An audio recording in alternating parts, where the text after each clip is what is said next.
वो चाहते हैं आपके दिलों के अंदर खौफ आ जाए। क्या हम हमारे दिलों के अंदर खौफ आने देंगे? वो चाहते हैं हमारी उम्मीद टूट जाए। क्या हम हमारी उम्मीद टूटेगी?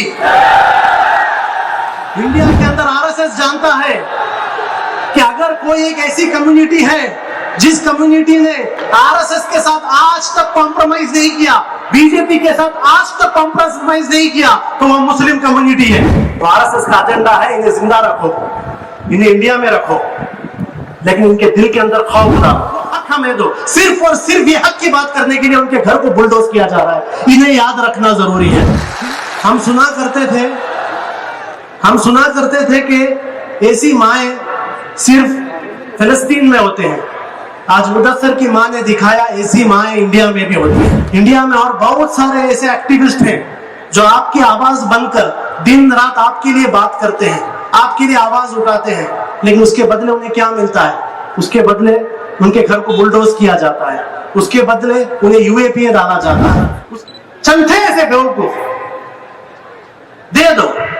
हम उस वक्त कह रहे थे कि ये मामला मस्जिद मंदिर का नहीं है, ये मामला मस्जिद मंदिर का नहीं है, ये मामला इंडिया में मुसलमानों को अपने दस्तूरी हक पर जीने का है या नहीं है, इस हक का मामला है।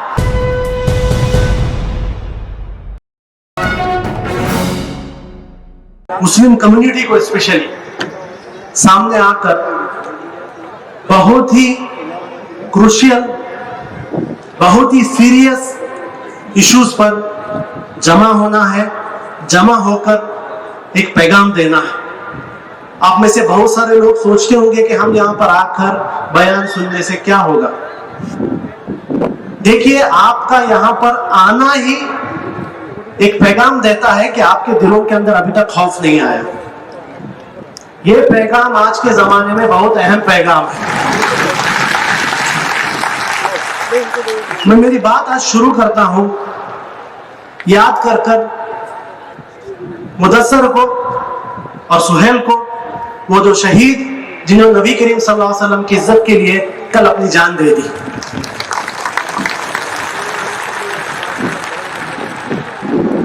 हमेशा हमें याद रखना होगा, हमें याद रखना होगा वो 20 से ज्यादा नौजवान जिन्होंने सीए एनआरसी प्रोटेस्ट के वक्त अपनी जान दी। हमें याद रखना होगा हमारे मुदस्सर की मां को, उस मां ने जो आज स्टेटमेंट दिया कि अगर मुझे कोई भी फिक्र नहीं है कि मेरे बेटे की जान गई है, मुझे गर्व है कि मेरे बेटे ने नबी करीम सल्लल्लाहु अलैहि वसल्लम की इज्जत के लिए अपनी जान दी। हम सुना करते थे कि ऐसी माएं सिर्फ फिलिस्तीन में होते हैं। आज मुदस्सर की मां ने दिखाया ऐसी माएं इंडिया में भी होती हैं।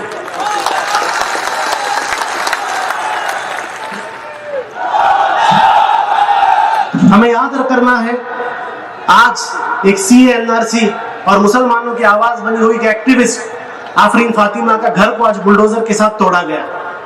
सिर्फ आफरीन नहीं, इंडिया में और बहुत सारे ऐसे एक्टिविस्ट हैं जो आपकी आवाज बनकर दिन रात आपके लिए बात करते हैं, आपके लिए आवाज उठाते हैं, लेकिन उसके बदले उन्हें क्या मिलता है? उसके बदले उनके घर को बुलडोज किया जाता है, उसके बदले उन्हें यूएपी में डाला जाता है, उसके बदले उन पर एनएसए डाला जाता है। वो क्या बात कर रहे हैं? वो हेट स्पीच कर रहे हैं, वो नफरत की बात कर रहे हैं, वो कॉन्स्टिट्यूशन की बात कर रहे हैं। वो सिर्फ इतना बोल रहे हैं कि हमारे मुल्क के कॉन्स्टिट्यूशन के अंदर जो हक हमें है वो हक हमें दो। सिर्फ और सिर्फ ये हक की बात करने के लिए इन्हें याद रखना जरूरी है, इन्हें याद रखना जरूरी है, क्योंकि यही वो लोग हैं, यही मुदस्सिर है, यही सोहेल है, यही आफरीन है, यही लोग हैं जो जेलों के अंदर हैं। इनके वजह से आज तक आपके और मेरे घर तक प्रॉब्लम नहीं आया। इनके कामों के वजह से आपके और मेरे घर सेफ है। हमेशा इन्हें याद रखिए, अपने दुआओं में याद रखिए।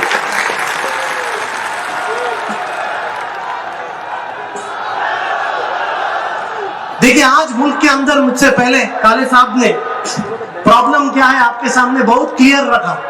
मैं आपके सामने प्रॉब्लम बोलने वाला नहीं, क्योंकि प्रॉब्लम सुन सुन के थक गए। आपके सामने पूरा चीज क्लियर हो गया है। लेकिन आप जानिए ये सारे इश्यूज क्यों हो रहे हैं। हमारे मुल्क के अंदर हर दिन एक इशू हो रहा है और आप सोच रहे हैं ये इशू हो रहा है, ये इशू हो नहीं रहा है, इशू क्रिएट किया जा रहा है। कभी हलाल, कभी हिजाब, कभी अजान। चंद बेवकूफ ऐसे थे हमारे अंदर जो हमसे कह रहे थे एक बाबरी मस्जिद पूछ रहे हैं ना, दे दो। चंद थे ऐसे बेवकूफ, दे दो। हम उस वक्त कह रहे थे कि ये मामला मस्जिद मंदिर का नहीं है, ये मामला मस्जिद मंदिर का नहीं है, ये मामला इंडिया में मुसलमानों को अपने दस्तूरी हक पर जीने का है या नहीं है, इस हक का मामला है। ये बात उनकी समझ में नहीं आई। इसलिए आप देखते हैं कि एक बाबरी मस्जिद का इशू खत्म हो गया, सब लोग थे हाँ अब मुल्क के अंदर शांति आ जाएगी। एक नया इशू क्रिएट किया गया ज्ञान व्यापी का, एक नया इशू क्रिएट किया गया ईदगाह का। अब बता रहे हैं कि 36,000 ऐसे मस्जिदें हमारे लिस्ट के अंदर है। कितने मस्जिदें देंगे, कितने मस्जिदें देंगे? और आपको लगता है क्या ये जो लोग आपकी मस्जिदें मांगते हैं, क्या ये किसी धर्म पर विश्वास करते हैं? ये जो संघ परिवार के लोग, क्या आपको लगता है कि ये संघ परिवार के लोगों के साथ हिंदू धर्म के साथ कोई लेना देना है इनका हिंदू धर्म के साथ कोई लेना देना नहीं। आज पूरी दुनिया में अगर हिंदू धर्म का नाम कोई खराब कर रहा है तो ये संघ परिवार के लोग हैं। इनके वजह से आज पूरे दुनिया में हिंदू धर्म का नाम खराब हो रहा है। आकर आपसे कहेंगे, न्यूज चैनल्स वाले कहेंगे कि मस्जिद के इशू में दो पार्टी है, एक मस्जिद की पार्टी और एक हिंदू पार्टी। आप लोग याद रखिए, झूठ है, कोई हिंदू पार्टी नहीं है। मुझसे पहले काले साहब ने कहा हिंदुओं को उनका बड़ा टेंशन है, इकोनॉमी डाउन है, एम्प्लॉयमेंट नहीं है, पेट्रोल का रेट कहां चला गया, सिलेंडर का रेट कहां चला गया, बच्चियां सेफ नहीं है, रेप्स हो रही है। ये सारे टेंशन लेकर इंडिया के हिंदू और मुसलमान बिजी हैं। तो ये केसेस कौन कर रहे हैं? कोई हिंदू पार्टी नहीं है, ये आरएसएस है, याद रखिए। ये संघ परिवार है जो इशू क्रिएट कर रहा है। ये चाहते हैं आपके दिमाग में डालें कि इंडिया के अंदर हिंदू मुस्लिम प्रॉब्लम है। इंडिया के अंदर हिंदू मुस्लिम प्रॉब्लम नहीं है, कभी भी नहीं था, कभी भी नहीं था इंडिया के अंदर हिंदू मुस्लिम प्रॉब्लम। यहां पर यह संघ परिवार अपने एजेंडा को हिंदू मुस्लिम का नाम दे रहा है। आपको एकदम क्लियरिटी चाहिए कि इंडिया के अंदर हिंदू मुस्लिम प्रॉब्लम नहीं। इंडिया के अंदर अगर कोई प्रॉब्लम है, सिर्फ और सिर्फ एक प्रॉब्लम है, वो आरएसएस का प्रॉब्लम है और कोई भी प्रॉब्लम नहीं है। इस प्रॉब्लम को जितना जल्द आप समझेंगे उतना बेहतर होगा। अब आप सोच रहे हैं ये पूरा मशीनरी आरएसएस इसका मांग कर रहा है, यहां लिंचिंग हो रहे हैं, वहां मस्जिदों का इशू हो रहा है, वहां पर अजान का इशू हो रहा है। क्यों all of a sudden Muslim community को इतने सारे इश्यूज में लोग घेर रहे हैं? वो इसलिए क्योंकि इनके दुश्मन सिर्फ मुसलमान नहीं है। आरएसएस का दुश्मन सिर्फ मुसलमान नहीं है, आरएसएस का असल दुश्मन इंडिया का संविधान है। असल उनको प्रॉब्लम संविधान है।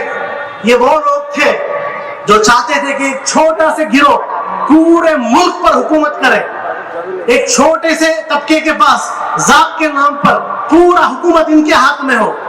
उस वक्त डॉक्टर बाबा साहेब अम्बेडकर के जरिए एक कॉन्स्टिट्यूशन आया, एक दस्तूर आया, और दस्तूर ने एक बात कहा। वो दस्तूर में बात क्या था? इंडिया के सारे नागरिक बराबर, इंडिया के सारे नागरिक बराबर। उस दिन से इस दस्तूर से नफरत करते हैं और आज भी इस दस्तूर से नफरत करते हैं।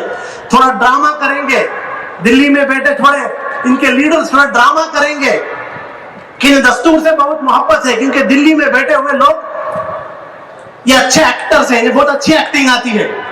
लेकिन जो नीचे इनके कार्यकर्ता है इन्हें एक्टिंग नहीं आती। इसलिए आप देखेंगे इसी बीजेपी के एमएलए एमपीज कोई एक्टिंग नहीं कर रहे हैं, वो सीधे सीधे कह रहे हैं कि हम इस मुल्क का संविधान बदलेंगे, हम इस मुल्क का दस्तूर बदलेंगे। क्योंकि उन्हें प्रॉब्लम, आप याद रखिए, उन्हें असल प्रॉब्लम हमारे मुल्क के संविधान से है, असल टारगेट संविधान से है। तो फिर मुसलमानों पर क्यों टारगेट किया जा रहा है? वो इसलिए क्योंकि इस मुल्क के संविधान को बचाने में सबसे बड़ा रोल इंडिया के मुसलमानों का है, याद रखिए। इंडिया के अंदर आरएसएस जानता है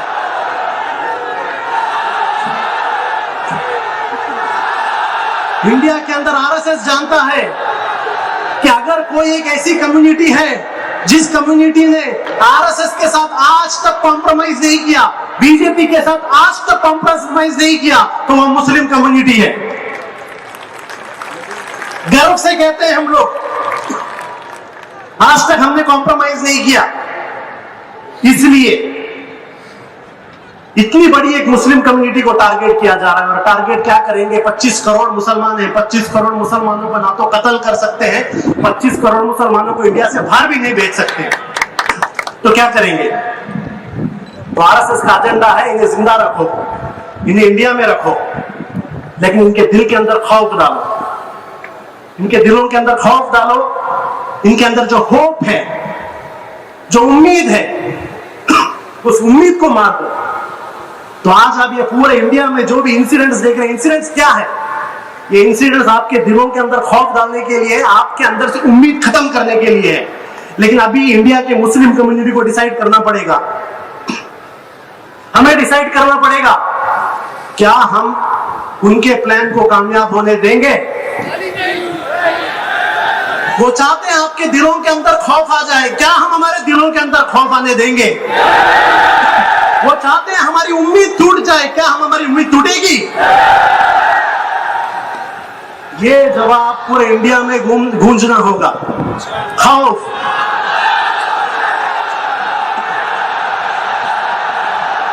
अब ये सबसे बड़ा हमारे सामने एक चैलेंज है।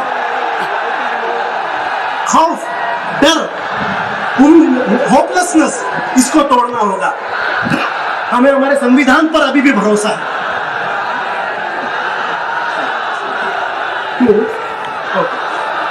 मैं मेरी बात इससे खत्म करता हूं कि यहां पर मुस्लिम लीडरशिप को बहुत बड़ा एक रोल प्ले करना है। यहां पर जो भी मुस्लिम लीडर्स हैं, मैं आपसे सिर्फ एक बात कहकर मेरी बात खत्म करता हूं।